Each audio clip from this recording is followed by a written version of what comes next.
जुना काळ होता, काही लोकांनी हा काळ पाहिला असेल की पडद्यावर चित्र दिसायची, आपल्यापैकी बऱ्याच लोकांनी पाहिला असेल. पडद्यावरची चित्र गेली, त्याला फार सेटिंग बिटिंग करायला फार त्रास व्हायचा.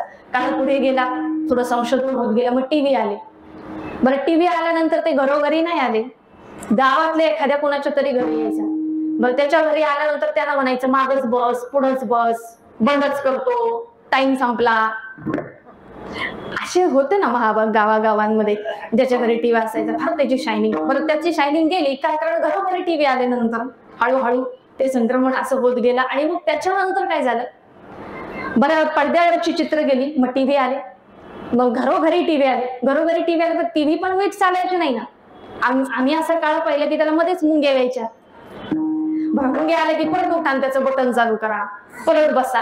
काय काय हुशार लोक होती, भारतीय लोक कुठं कधी कसं डोकं लावते सांगतात नाही. काय काय हातातच बांबूच्या काट्या घेऊन बसायचे, मुंग्या आल्या की बसल्या बसल्याच चालू कर. मग शास्त्रज्ञ म्हणजे लोकांना फार त्रास होते उठायचा बसायचा, नाही का. मग त्यांच्यासाठी काहीतरी पुढचा शोध लावा. मग हातात काय आले, रिमोट आले. तो प्लस मायनस म्हटलं की चॅनल चेंज होते, छान, या चॅनलवरून त्या चॅनलवर असं उड्या मारायला लागले. मग म्हटले शास्त्रज्ञ म्हणजे लोकांना याचा पण कंटाळा आला. का म्हटले, त्यांच्या बोटाचे स्नायू दुखायला लागले. कारण लोकांना त्रासच नकोय ना, वेदनाच नकोय, कष्टच नकोय आमच्या पिढीला. शास्त्रज्ञ आता जरा पुढे जाऊ का, म्हणजे त्यांच्या बोटाच्या स्नायूंना त्रास होते, शारीरिक त्रास नको, बोललं की काम झालं पाहिजे, असं काहीतरी शोधला. मायली अमेझॉनची अलेक्झा, अशी अनेक यंत्र. अलेक्झा टीव्ही लावते, टीव्ही लावते, दार बंद कर, दार बंद करताय, फॅन चालू कर, चालू करते, बोललं की काम होतंय. अनेकांच्या घरी असेल.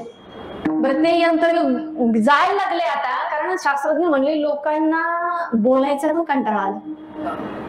मग म्हणजे आता याच्या पुढे थोडं गेलं पाहिजे का, असं काहीतरी शोध लागला पाहिजे की मनात आलं की काम झालं पाहिजे. म्हणजे आता असं वरती बघितलं ना, फॅन चालू म्हटलं ना, मनातल्या मनात चालू झाला पाहिजे, असं काही होऊ शकेल. त्याच्यासाठी सुद्धा संशोधन सुरू आहे. म्हणजे तंत्रज्ञानाच्या, ज्ञान विज्ञानाच्या क्षेत्रात मोठा माणूस आहे एलॉन मस्क, त्याचं नाव. त्याची न्यूरालिंक नावाची कंपनी, ती यावर काम करते की मेंदूत अशी एखादी चिप बसवता येईल का, किंवा डोळ्यात अशी एखादी चिप बसवता येईल का, की मनात आलं की काम. आमच्या कल्पने पलीकडचं विश्व.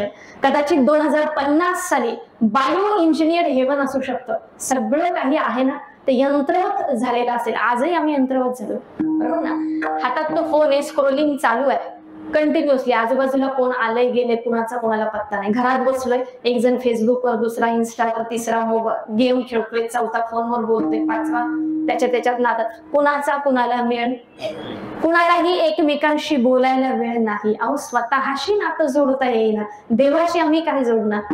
त्या देवाशी नातं जर जोडायचं असेल ना, तर स्वतःशी आधी संवाद साधता आला पाहिजे. दुसऱ्याशी बोलायचं सोडा, आधी स्वतःशी बोलता आलं पाहिजे. कारण आपला आपण पिया विसरू जो धनंजया, ते चिरूपया अज्ञास.